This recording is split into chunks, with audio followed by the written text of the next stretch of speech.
of the failure of leadership behind the door. He had no idea what he was doing. If this is the standard of our leaders today, we're in trouble. So, what kind of leader are you aiming to be? Holy mackerel, how'd you do that? Good leaders remember they are people first. Leadership is hard. Let me name those three things in a succinct way now. We're taking leadership to a better place. Thank you for being with us on the Leadership Listening podcast. The mindset that you need to do operations and actually deliver things, as opposed to say that you're going to deliver them, is a slightly different one. You only need to look at government of whatever persuasion seem to fall on actually implementing the things that they say they want to do. So my guest in Leadership Listening today is John Berriman, whom, as I did my research for this particular episode, that research told me that I'd known John for over 35 years. And like me, John was a partner in PricewaterhouseCoopers, PwC, originally on the audit side with very major clients like Ford, BT, Vodafone, and the Cabinet Office. John also, in the latter years of being with PwC, set up the cybersecurity advisory practice, which is a very significant part of the firm's offering in these cyber-aware days today. John was on the PwC board as a member for 6 years and was the firm's Chief Operating Officer, COO, with 1,400 people reporting to him. Not content with that marvellous PwC story, on retirement, John then spent a couple of years as the global COO for the law firm Norton Rose Fulbright.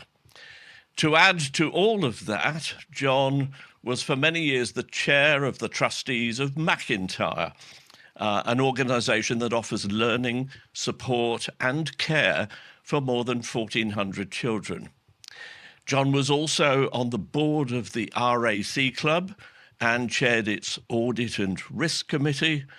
And quite breathless as I am, John was also a council member and treasurer of Chatham House. I'm not sure how you could fit much in beyond that, John, but you're very welcome this morning. I saw from your background that you were, in your youth, a very significant tennis player, and like me, you were something of a water skier for a number of years, so that joins us together as well. So welcome. John, a little bit about where all this came from in your earlier years, maybe. Well, good morning, Lawrie. Thank you. I came from a family where my father was a very successful businessman, and if you read out all the things he did, the list would probably be up 3 times longer. And I do remember one of my partners in PwC saying to me, "I get the sense, John, you're always trying to do at least as well as, or if not better than, your father." And I poo-pooed his comment at the time. And funnily enough, when I was reflecting on our upcoming discussion today, I think he was probably right. My father was incredibly supportive, and he didn't push me in any direction, but the advice he gave me was superb. Indeed, it was he who set up MacIntyre and very wisely brought in a number of younger members of the board, myself included, just as we were all sort of turning 30. He died last year, but reached a grand old age of 96 and still had, all his faculties. And so I was incredibly fortunate to be able to enjoy his advice and guidance throughout my life. I would also say that when I joined the C part of PwC, Coopers and Lybrand, back in 1975, I found myself working for a lovely partner, Peter Walsh, who was both the partner looking after Ford Motor Company, but he also looked after Southeast Asia. And it was probably no accident that later I became the partner looking after Ford Motor Company. And I also spent a significant amount of time both living in Hong Kong and then for 6 years looking after the audit practices and business development for the Coopers Southeast Asia firms. And the operational mindset is something with my consulting background that I find very interesting indeed, because, people look at implementation, execution, as it's sometimes called, as, that'll just happen.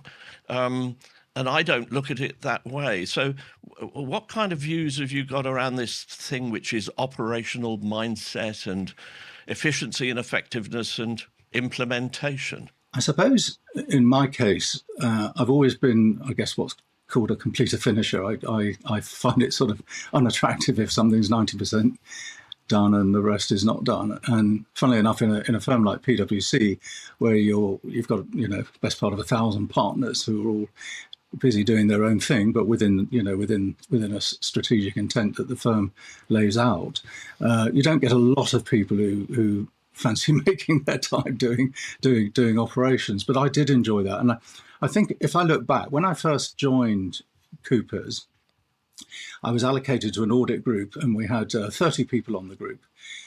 26 people on the group went to Oxford or Cambridge. Gosh. And I came in from a 9-month foundation course in accountancy at North London Polytechnic. I'd had a very good education at a private school, but I'd spent more time on the tennis court. I hadn't found water skiing at that stage than I did studying. And it was probably a bit of a shock to me and probably to my parents. And I went off to the Poly. I came top in the Poly, which was what enabled me to apply to and secure a role with Coopers. But I was very conscious that I was in an environment where if I was going to succeed, I probably needed a slightly different string to my bow. And this may amuse you. One of the very early things that I did operationally is that I found the filing system in our office to be very frustrating. Whenever I wanted to find something, it was never in the place it ought to be. And I guess I'd been in the firm a couple of years at that stage. I was only 20. And one Saturday, I took the tube down from my flat with some screwdrivers, and I unscrewed all the filing system and completely revamped it. I have to say I hadn't had permission for doing so, but when everyone came in on the Monday, of course, no one could find anything. But soon after that, people actually appreciated that the new structure was rather better. So it was only a small example, but things like that sort of, they worked for me. And I soon found that, I might not have the intellectual heft that some of my colleagues had, but I tended to see things in much more practical ways. Life's a competition, isn't it? However much we like it. And finding, that extra edge that enables people to see you and mark you out as being different. I had it naturally, if you like, because operational things were what I enjoyed doing. I then spent a career, as you say, looking after clients, both in an audit context and an advisory context. But it was probably no huge surprise to people when I first of all became the COO of our audit practice and then of the firm. Because just the mindset that you need to do operations and actually deliver things as opposed to say that you're going to deliver them is a slightly different one. And I guess everyone listening to this will, you only need to look at government of whatever persuasion it might be. They tend to seem to fall on actually implementing the things that they say they want to do. And finding people who want to do implementation work is not easy. And the civil service tends to, build itself around very strong intellectual capability. And to a degree, that's the same challenge that faces some of the large professional services firms as well. Very interesting, John, because as you know, I didn't go to university either. And funnily enough, way back when, I was actually taught how to file. There were those days, and a good skill it was too. Along the way, John, I guess it's fair to say, certainly with all of the people I've had as coaching clients and leadership teams, there are what I might call difficult bosses, difficult in all sorts of different ways. And I guess it's also fair to say that you can learn something from difficult bosses, but you at the same time have to maybe grit your teeth on many occasions. Where have you encountered difficult bosses, and what might we say about them without, of course, naming them? No, of course.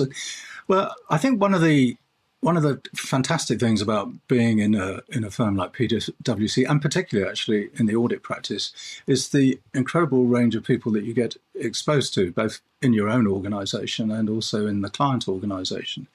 And if I think, how many different bosses have I had at different levels in my lifetime? Well, it's innumerable. Most audits would be done for a different manager. The partners often were the same, but they changed over time as well. You went out to clients. I ultimately ended up sitting in the boardroom at BT when BT was Britain's biggest company. So, I've seen the board in operation there. I've seen how the bosses worked in BT. I had one of my other clients was Oxford University Press, the other end of the scale, 500-year-old printing and publishing company. And so that breadth of exposure to different people certainly in my case, enabled me to identify the things that I thought worked really well. And also, unsurprisingly, I saw things that didn't work so well. I undoubtedly had people that I worked for who I didn't find easy to work for. I think your word, gritting your teeth, is spot on. I was always very clear that the boss was the boss. I may have different ideas, and so I think that sort of mindset is quite important in terms of, I wasn't trying to push against the boss. What I'd always hoped was through force of personal character, I could perhaps persuade people who saw things differently to do things differently. For me, the very best bosses were the ones who really understood how to motivate people, who understood people. I'll give you a small example. When we had a board meeting when I was on the PwC board down at the Vineyard Hotel near Newbury, and it had a Michelin star restaurant, and the chef invited the board to come around and see the kitchens. And he said, there were a dozen of us on the board. He said, I'll take you around in 2 groups of 6. And we went into the kitchen, and I think it was in around 2005. So it was very much when Gordon Ramsay was seemingly always on the TV, shouting and swearing at people and generally being a bit unpleasant to them. And we went into this kitchen. It was the quietest place I've ever been in my life. And they were serving that day. They were serving, as I recall, best part of 200 people. And as he took us round the kitchen, he said, I've got one job, and that is to know what's going on in the lives of all of the people here in the kitchen. He said, so I've got someone here, whose wife's had a miscarriage, and so, we're spending time supporting him and them. And I just draw that as the sort of comparison, if you like, between the sort of Ramsay-style boss, which I would have hated. I couldn't have worked in that environment, and someone who appreciated. He was still, the standards were absolutely superb, but really appreciated how important it was to look after your people. I think I was lucky in that I didn't have any bosses who didn't look after people, but I had bosses who definitely saw the clients at one level and the staff looking after them at another level, and there was a degree of pushing staff. But you could argue, well, that's good business. Just a matter of knowing how far you push and when you back away. I've always tended to think of myself as a bit like a sponge in terms of all of these different experiences have enabled me to look at what works well and what doesn't work well. And I hope that I ended up becoming an amalgam of the good things and rejecting and not using things that I've seen that haven't worked so well. But it would probably be for those who work with me to say whether I was successful. Yeah. And the opposite of difficult bosses, certainly in my case, a couple of occasions through a long career, there were very senior people who sort of spotted me for one reason or another. Did that happen in your case? Spotted me and then backed me and developed me and pushed me very hard in a way that actually turned out to be extremely helpful and beneficial. Did you have that? Undoubtedly. Again, when I joined PwC, and the partner I mentioned who was looking after both Forward and Southeast Asia, he undoubtedly supported me all the way. He was quite old-fashioned, a bachelor who read jurisprudence at Oxford and whose writing was absolutely beautiful, and mine was rubbish. And he taught me how to write very nicely, which I'm hugely appreciative of. But I could just see small things in the background. He was not someone who'd say, "Oh, John, you've done a super job here," or something.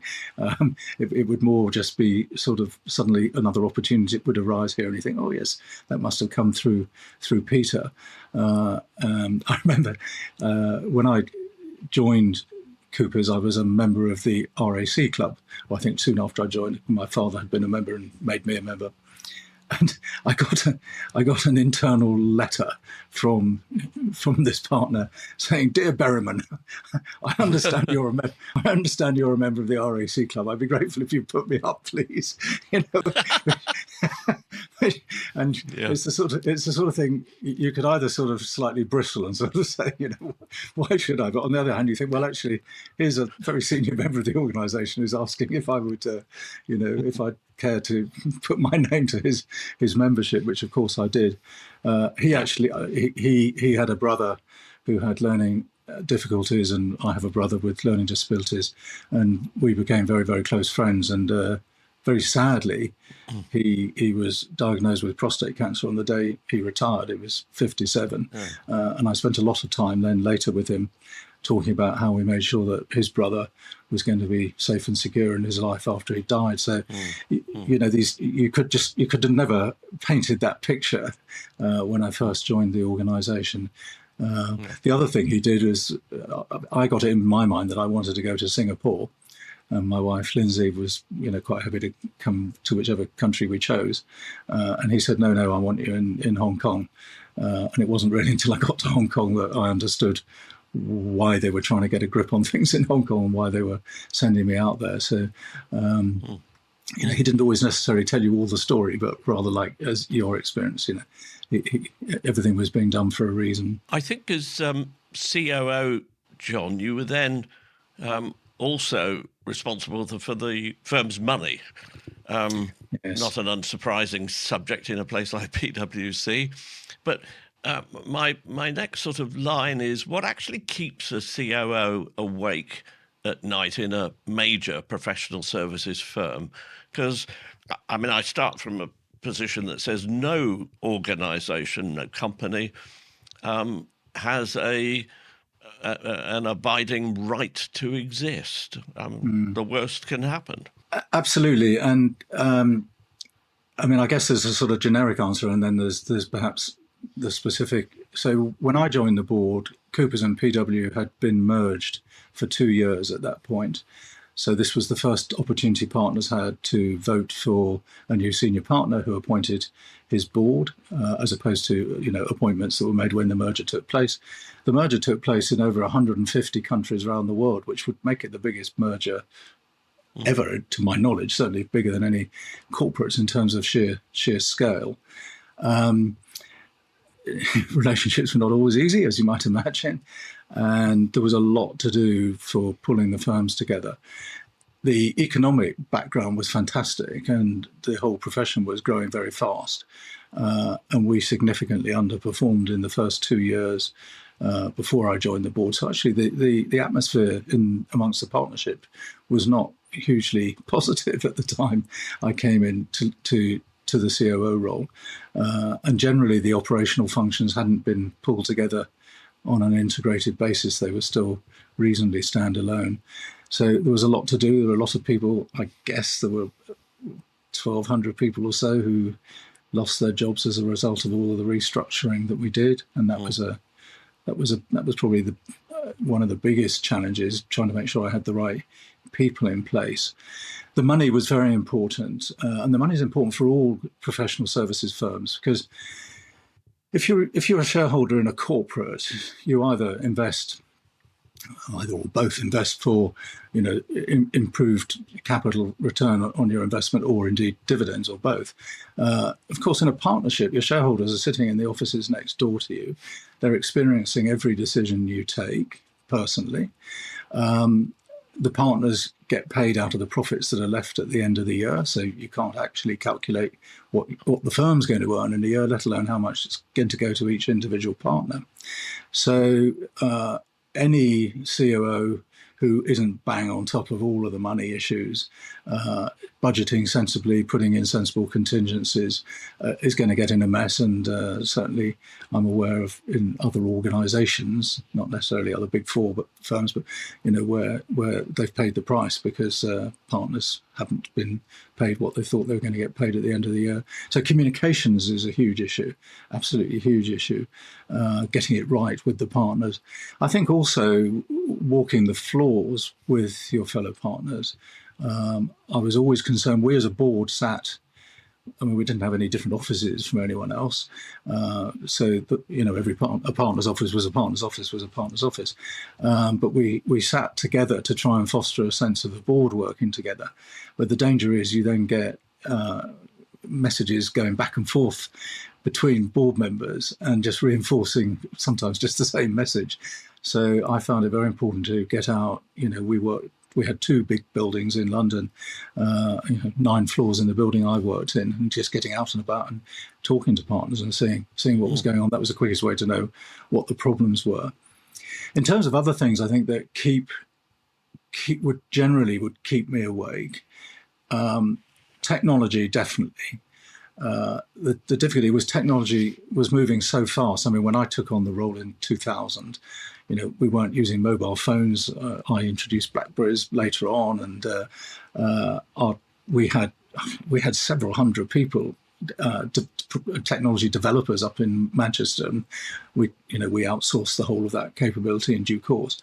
But partners always wanted more and more, and staff, and we always felt as if we were lagging what we could get if we were on our own rather than as part of a big firm. So there was always a challenge about how did you make sure you had enough money, and the technology budget was over 100 million when I took office. It was a long time ago. Wow. There was always a push, well, can I have this, or can I have some extra software, or can I have a smarter machine?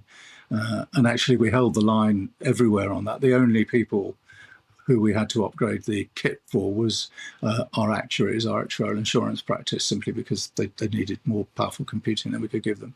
So I think the technology always bothered me, both in terms of it, our understanding of it, and its price. The other thing I was always fond of saying to people, when you're doing an operational role, it's what doesn't work that people spot rather than what does work. So no one would come up to me at the end of a day and say, "Oh, John, what a fantastic day. All the lifts worked. No lift broke down at all. My technology worked when I plugged it in. I got all the help I needed from the transaction processing centre." Of course, you never get that. But when 1 or 2 things don't work, you hear about it.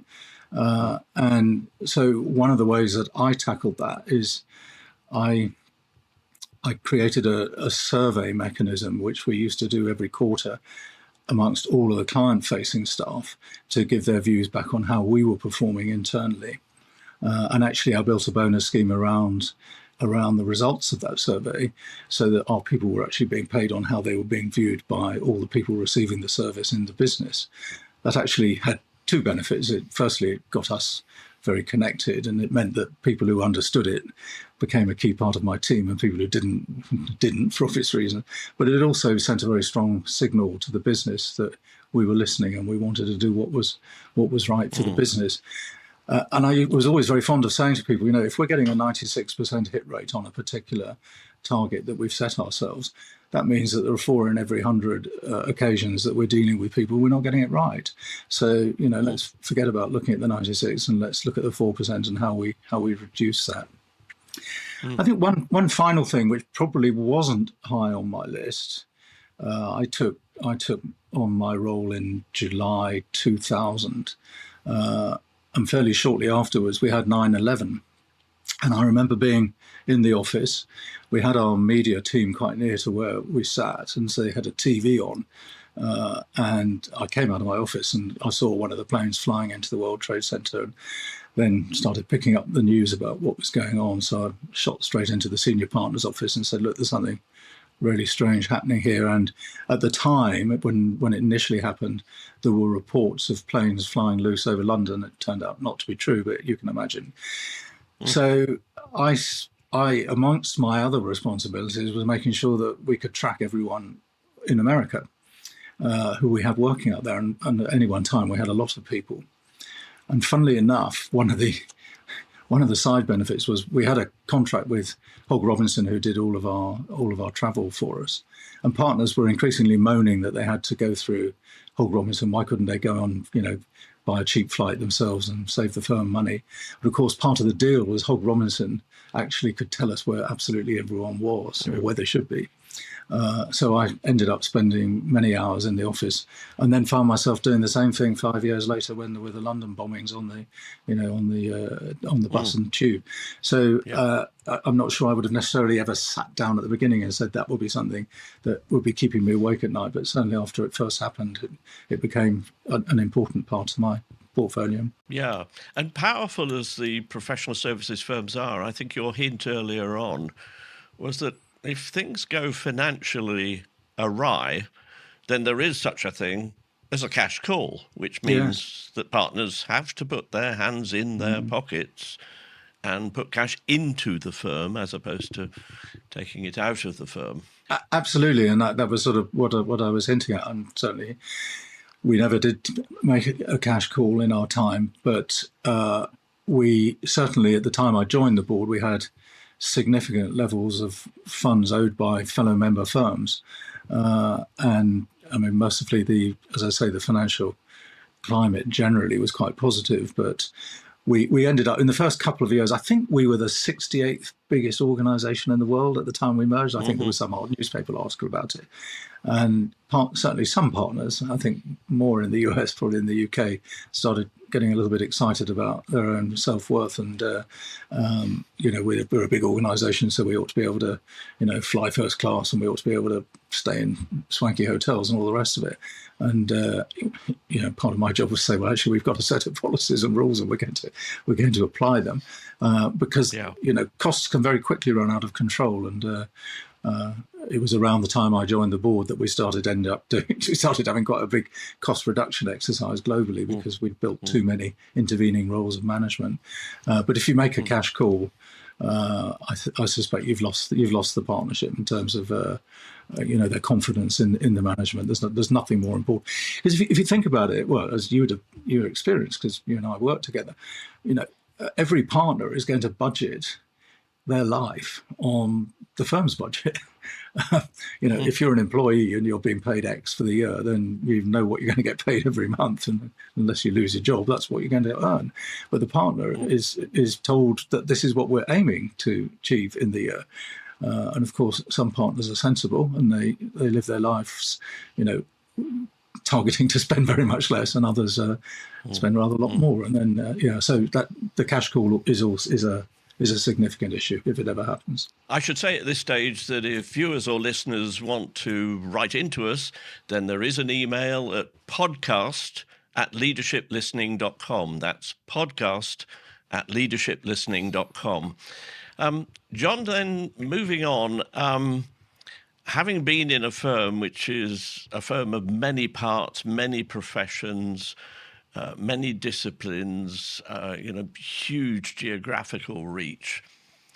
How do you create operational discipline inside a partnership structure where, if I may be polite about it, I think people are highly autonomous, even somewhat self-possessed, and can be difficult? How do we sort of deal with the operational discipline piece?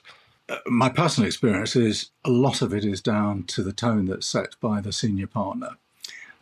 I was always very conscious that if there were really significant things that I wanted to communicate to the partnership, whilst I could do them in my own right, they never carried the same weight as if the senior partner, went out there and clearly communicated. And I said to you earlier on, communications are absolutely fundamental. I think the best I saw it in PwC was when Ian Powell was elected senior partner, and he came in 2008, which was a remarkably difficult time with the financial crash. He had a background in business restructuring and insolvency, which made him ideal, and he was a very talented man. And one of the things he did was he laid out the strategy for the firm in 2008, which he followed consistently for the time that he was senior partner. But we used to have an annual partner meeting, and he would make it explicitly clear that every partner in the room had personal responsibility for delivering on that. And I think, it sounds a simple thing to say, but I'm not sure I ever remembered anyone saying that before at partner meetings. So there was a tendency, you'd go to a partner meeting, you'd hear the management telling you what they were going to do, and then you'd go away. And if the management didn't do it, you'd slag off the management, And what Ian was saying, look, you've all got the chance to contribute to the thinking on where we're going. But once we've done it, we're all in this together, and we get on and we take personal responsibility. He also did an exceptionally good job working with his board in terms of putting out a very simple sort of 2-3 page document which had the strategy and all the key actions that the board was going to take, and then we all developed our objectives underneath that to fulfill the firm's objectives. And I think that helped to stamp out what one of the board members at the time said was stopping us doing stuff for money. We put in process. So partners don't like to be told that they need someone else to approve the pricing of a job, for example. Well, generally the partner can determine the pricing for a job, but we put in thresholds whereby, if it was of a certain size, it had to come to a committee, mixed committee, quite often people in the same business, but not on that project, just to get fresh thinking into it. And initially that was challenging because people didn't like having someone interfere, but there are these interventions you can take that just help to make sure that we're all on the same page and no one goes rogue on us, because obviously the cost of making a mistake on these things is very high, because certainly if it's a consulting assignment, you're basically in for having to do the assignment again or paying for someone else to do it. So but the global, you touched on the global dimension. I mean, that is difficult. That is very, very difficult. I think that was always challenging. If you've got 150 odd countries, it's important for particularly for the major territories, it's important that every country adheres to the standards that the firm sets. But it's very difficult for some of the smaller firms to pay their way and do all the things that are required to meet those standards. And so I think there was a lot of thinking done and some sensible work done in terms of sorting out, the priority territories who would take responsibility.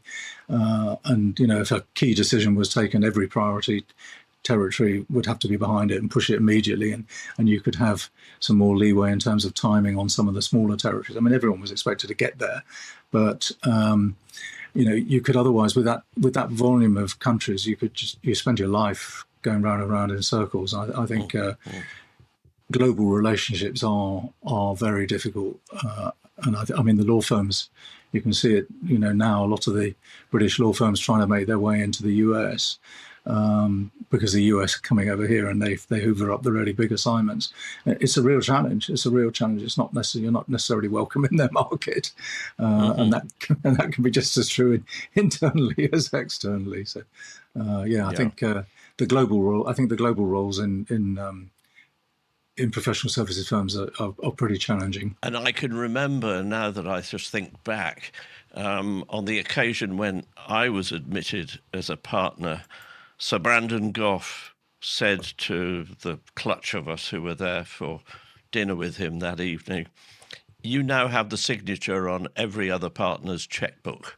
And that was a very telling statement about the potential for liability that could leave us in difficulties, shall we say, from a liability point of view. I think that's a very interesting, I hadn't heard that one.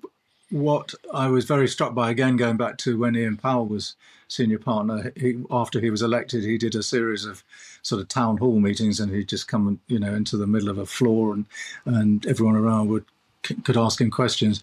And he said, just think of me as a gold card. He said, if you need me to come and talk to your clients, to smooth things or what have you, then use me. And that wasn't something that had typically been said before. So, I don't remember ever having experienced that before. I thought it was a powerful way of looking at things. Terrific. I guess it's fair to say that at least in some dimensions, John, we live in a somewhat unfair world. And I guess it's also possible then for people to have misconceptions about how firms like PwC really operate. The accusations that it's too big, it's too powerful, it soaks up huge concentrations of talent and so on. But misconceptions about the real truth of a place like PwC? Difficult one because obviously I spent 41 years in the firm and sort of saw it for all its best aspects. I suspect a lot of people think that going into the audit practice you're sort of cannon fodder. I don't see it that way. I think it was probably more fun and more interesting when I started in the 70s and 80s and 90s, because computers were first sort of coming into business life. We weren't all sort of stuck staring at screens, and I think we were out talking to clients and learning a lot more. I mean, in a sense, you only have to look at the different things that I did. I did in the firm. I spent 20 odd years in audit. I had 6 months in tax, which was good experience in terms of learning about doing things differently. I lived in Hong Kong for 2 years, 6 years in Southeast Asia. After the board, and I think this is perhaps noteworthy, after the board, I had a further career in the firm for nearly 10 years. So PwC focus on what's called cycles of experience. And there's a recognition, if you're trying to keep 900 or 1,000 partners content, you've got to find ways of giving people more experience and developing them. Development, I think, is crucial. So after I came off the board, I went into our public sector team. I ran the education practice. I looked after the old business department for business. I did major assignment, as you referenced at the beginning, for the cabinet office.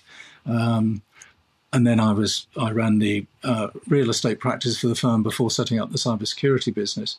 And in some ways, I was at my very best as a client-facing person after I'd done my stint on the board, because I'd had the experience of doing board work as well as doing my prior client work. I suspect most people looking in from the outside at a professional services firm like PwC would genuinely be surprised at the range of opportunities and how we do move people around. I think the firms, from what I understand, I'm not just talking about PwC here, do understand their position in society in terms of helping to keep the capital markets, with the right information flow. I don't think it's all about nakedly trying to sell more services to clients. Some partners will be more focused on that than others, I understand. I think the audit partners understand very well that they get remunerated for the work they do as auditors. There'll be people who come into the firm and are board rigid. That's the way of the world. It's probably true of any job. But, for some people, the early auditing piece, they find very dreary. They'll go back home, tell their parents this is very boring. And so through that, you sort of change. There'll be a number of people who just say these sort of firms, they're not for me. Having said that, when I was on the board, my recollection was, we had a 96% hit rate. So of the graduates we offered jobs to, 96% of them accepted them. I ran graduate recruitment for Coopers between 86 and 90 before we merged with the UK firm Deloitte Haskins and Sells. And our hit rate was 45%, just to give a sense. Wow. So basically, when I was trying to fill the Coopers slots up, I was having to make as many offers as 10 years later we were making to get PwC full, and we were recruiting vastly more people. It's just that the hit rate was so high. So that would sort of suggest that people do understand what's going on in the firm. I think there's a strong focus on sustainability in the organisation. Certainly that started sort of at board level, that started in the early 2000s in PwC. But I suspect I'm more likely to tell you the positives because I lived through them and I enjoyed them. And of course, there are going to be aspects. People will think that, partners earn too much money and all the rest of it. So, I'm not sure one's ever going to change that. I think the fact we converted to a limited liability partnership and we had to publish accounts and be much more transparent probably helped on that journey as well. Both you and I, in our respective careers, John, have sat around very many boardroom tables and C-suite tables and chief executives' offices. And the question comes to mind about leadership, that vexed subject, and the balance between intelligence in an individual or I guess in a board, and judgment. And that balance, I think, in many senses, is often in quite short supply or not understood properly. So is leadership more about judgment than intelligence, do you think? What a good question. There's a core level of intellect that is going to be critical for doing the job. We've already talked about the fact neither of us went to university, so I'm not sort of trying to tie that back into, whether you've got a 2-1 or a first class degree. Judgment, I think, is crucial. And I do remember in my early days of operational work back in the 1990s when I was in the audit practice, having a fierce debate amongst a leadership team of 3 of us as to, whether pragmatism trumps policy. You've got your policies and there's a good reason for having them, but there are times when you just get pragmatic and you get on and do things. And I think sometimes the 80-20 rule can be quite important. If you're driven primarily through intellect, then the 80-20 rule is going to feel an uncomfortable one. So I think as with any board, having a good mix of people around the table who can cover off all the angles for you is important. Certainly, when I think there were 2 or 3 things we did in PwC that were really complicated. One was selling the consulting business. We sold it to IBM, and trying to sell a business around 100 and odd countries in the world to a corporate where everything was sort of very, in stovepipes, and ours was sort of a bit all over the place. That was a huge challenge, both practically and intellectually. Similarly, when we converted to limited liability partnership, there were some very complicated issues to deal with. And also when we restructured the partner annuities. And I can certainly remember a big partner meeting where the partners simply couldn't get comfortable on an issue and it needed the senior partner to come out. It was being handled by the then managing partner, who was just super bright, but it did need the senior partner to give that sort of stamp. And I think partners wanted to understand the judgments we've made, but also understand the intellectual underpinning. So I don't think there's a right answer or a wrong answer, but I think if you had a board which didn't have sufficient intellectual heft on it, then I think you're probably going to struggle. And if everything was sort of seat of the pants, you're going to struggle as well. And I was going to move on to large organisations becoming too complex to lead effectively, which I think may also say something about the quality of the leadership. And I was listening to the radio a day or so ago when the headline from somebody was, look at BP, which has had 3 chairmen, 3 CEOs in 3 years, which obviously says something about the complexity of an organisation as big as that, and the complexity of making it work around the leadership table, the boardroom table, or the chief executive's table for that matter, or the join between the two. Any thoughts about this sort of size thing, John? It's not an easy question to answer, but... Well, I suppose the ultimate in size would be government. And I remember when Gus O'Donnell was head of the civil service and hearing him speak at a PwC conference, actually. And he was saying, people are very quick to criticise the civil service for things that don't work well. He said, but just remember, he said, there won't be a corporate in the world that is having to serve every single member of the community. And he said, when we're bringing in a new policy or a new approach on a particular issue, it's got to be something that everyone in the room, in this case, a series of professional services people, can handle. But more importantly, the person who's got a day job and then washes dishes in a restaurant in the evening. And, if we're going to make something delivered technologically, then how are we going to make sure that everybody can access it? And I thought that was a very powerful statement, and in some ways made me a bit more sympathetic to some of the shortcomings you see, at a governmental level. BP would be the obvious, huge example of a corporate that is massive. I have to say, I spent a week or so at BP many, many years ago, having a look at and advising them on their internal audit function. And the thing that struck me, and in fact, I took some learning lessons from it when I was COO at PwC. They used to recycle some of their very top oil and gas measurement people through internal audit, and they would then travel the world, and essentially through that they'd be making sure that people all around the world knew how to do things best in class. I thought that was very powerful, and funnily enough, one of the things I did was to set up a small office that helped me on when we were doing the restructuring and transforming of PwC. And I cycled people in from each of my functional areas, so they could get experience and then move things around. So I think smart organisations do that, I'm sure. Whether it gets too complicated, I guess the key issue then is, have you got the right leadership all around? Because it's not then a question of the chief exec. It's a question of all of the people leading all of the battalions and the extent to which they sort of liaise with each other. And if I go back to my government example, they tend to work within their own stovepipes. It's just so huge. So getting that sort of cross-fertilisation doesn't really seem to work. Certainly in my experience, it doesn't. I have no idea whether it does or it doesn't in BP.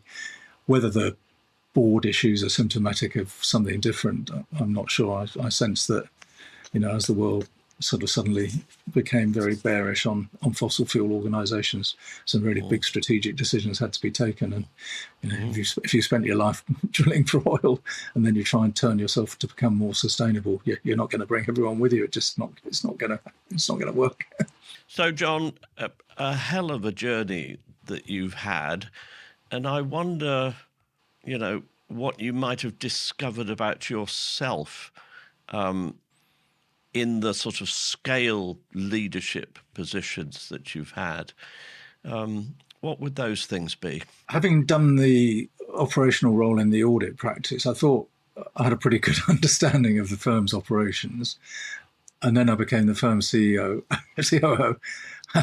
wishful thinking COO, and just immediately realised there was just another whole scale of stuff out there, and a lot of learning. I realised just how important it was in that senior position that you spent your time, or I spent my time, focusing on the big complicated issues. Coming into the office, there might be a dozen things that need doing, and the tendency would be to do the 7 or 8 quite straightforward things because you feel comfortable and you can take them off the list. The trouble is you reach the end of the day and you've still got 5 really difficult things to do. And I remember chatting to you about this many, many years ago, and you making the point, if you're in a senior position, you've got all these people working for you. So there's thousands of hours of time that can be spent, delivering the objectives of the operational construct. Just make sure that you're focused on doing the right things. I was surprised. I mean, my remit was finance, tax, treasury, transaction processing centres, which we were in the process of building for finance and HR. It was risk management, it was compliance, it was technology, it was property, and my little office, my sort of project office I set up. So it was pretty broad, and I had to make some difficult decisions because I couldn't have all those people reporting to me. Initially they were, but then when I've wanted to restructure it. Of course, people get unhappy because they're no longer reporting to the COO. So I probably learned an extra level of resilience when I was on the board. One thing I definitely learned was that trying to convince colleagues through logic was not always going to work when the colleague themselves were wired emotionally. And I particularly remember a board away day where one of my board colleagues who I got on very well with personally, but I just could not get him onto the page I wanted on some operational stuff. And afterwards, the senior partner and I had a quiet chat, and he said, "John, you're absolutely right. But he said, you're not going to get there unless you can engage emotionally with the particular board member." I thought that was, I mean, I'm sure it's not radical news to anyone listening to this, but it helped me, and it helped me then think about different ways in which I engaged, the people I were working with. And I think, as I mentioned briefly earlier on, I think then the skills that I developed, particularly sitting around the board table, very much working on the basis that, listening was more important than seeking to contribute on every issue, and contributing on the issues you've really got a strong view on, rather than, being the next person who has to say the same thing as the previous person. And we had some pretty good rules. We said no violent agreements with each other, in the sense that don't waste board time doing that. Also, I brought in something that I'd seen at BT, which was board papers couldn't be longer than 3 pages. You could provide backing information, but the board wasn't required to have read that, so that we could actually get on focusing at a more strategic level and not getting sucked into the operational detail, which I think some boards can do. So I think some of those, again, just trying to apply learnings that I'd seen in other places. Undoubtedly, I did the job for 6 years. It was probably enough. I mean, I think 6 years of going in every day and worrying about the things I said I worried about made it a good time to move on and go back into the client domain again. I think you learn a lot round the boardroom table. I can vividly remember doing a 2-hour viva in front of the firm's global board. You earn your spurs when you're in that position, I can assure you, and you'd know that well. Yes, As we draw towards our close, John, you've done a massive amount in the non-profit world in some wonderful organisations. But what's harder in the non-profit world? Because it can't be a cakewalk. No, it's not. And I mean, the reason I got involved with MacIntyre was that, as I mentioned, my brother has Down syndrome, and my father was involved in setting up a small charity, MacIntyre, which had 8, initially in 1970, there were 8 children at MacIntyre. And today, MacIntyre is probably the 4th largest service provider of its kind. And as you mentioned, it actually looks after adults and children, not just children. And I set up MacIntyre Academies as a second charity, and that's now got 200 young autistic children across 5 academies in the Midlands. So my involvement with MacIntyre, if you like, was deeply personal. I was a trustee for 38 years and chair for 20 years. And I kept saying to my trustees, just boot me out when you've had enough of me, because it was sort of going, people would say that that's too long. And eventually I said, I'm going, because you really need to have a new chair. And obviously Chatham House was also a charity. The common thing is money. It's always money. Getting money for a project in Chatham House, looking at, might be looking at fossil fuels or what have you, is generally not difficult. Getting money in MacIntyre for providing quality service is not difficult. Getting money to actually run the organisation is a nightmare, because people don't want to do that. But if you want the organisation run well, you need money. So funding, everything leads from funding. The other issue is people, and I'm not so much thinking here of Chatham House, but for MacIntyre to get the people it needs, it's got to pay the money that it generally doesn't always have. And so you're quite reliant on external help. And I think that's where trustees have a really important role to play, in terms of both themselves personally and also the organisations they work with, providing help and support to the charity. Because, I can't, MacIntyre couldn't go out and pay a typical rate for an HR professional, for a technology professional. I think it's no surprise that most people get involved with charities because there's a personal passion or a connection that gets them there. Having said that, I started at age 29 when my dad brought me on the board.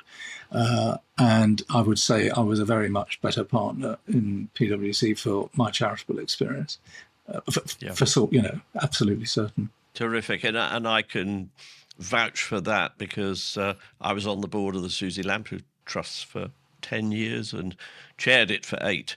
And it's tough. You learn an awful lot of stuff there, particularly about just keeping the money side above the waves, shall we say. Absolutely. So, John, as we finish, 2 things. We always finish this way: your pet hate and your secret passion. Well, my pet hate, I suddenly realise as I get older and older, my pet hates get more and more.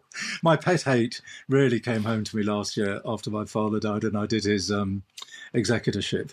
And it's the inability to speak to someone when you've telephoned an organisation with a query. And it's not just when you're dealing with death, but it's that adds to the stress levels.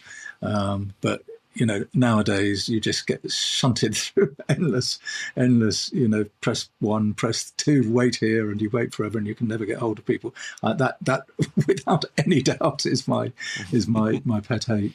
But on the positive side, I have 2 secret passions. One I don't do anymore, but you referenced earlier the water skiing. I'm a very regular visitor to Mauritius, and I used to water ski about 3 times a day, and my wife would never see me on holiday. I adored it, but I've stopped doing that because my arthritis has made it just too tricky.